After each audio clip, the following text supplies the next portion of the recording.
German বুন্দেসলিগায় প্রথম 50 ম্যাচে সবচেয়ে বেশি গোলের রেকর্ড এখন হ্যারি কেইনের। জার্মানির এই শীর্ষ লিগে শনিবার হোলস্টন কিলের বিপক্ষে বায়ার্ন মিউনিখের জয়ে জোড়া গোল করে আর্লিং হল্যান্ডকে পেছনে ফেলেছেন 31 বছরের এই ইংলিশ স্ট্রাইকার। জার্মান ফুটবল ছেড়ে ইংল্যান্ডে গিয়ে আর্লিং হল্যান্ড যেমন ছড়ি ঘোরাচ্ছেন, তেমনি স্বদেশের ফুটবল ছেড়ে জার্মানিতে গিয়ে দাপট দেখাচ্ছেন হ্যারি কেইন। শনিবার জার্মান বুন্দেসলিগায় দুর্বল হোলস্টন কিলকে পেয়ে আবারও জ্বলে উঠেন বায়ার্ন মিউনিখের এই ইংলিশ স্ট্রাইকার। লিগে নিজের 50তম ম্যাচে করেন জোড়া গোল।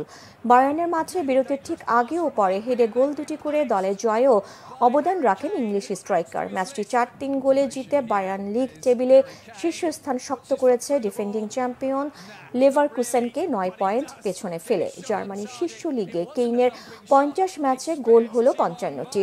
বুন্দেসলিগায় কোনো খেলোয়াড়ের প্রথম 50 ম্যাচে সবচেয়ে বেশি গোলের রেকর্ড এটাই।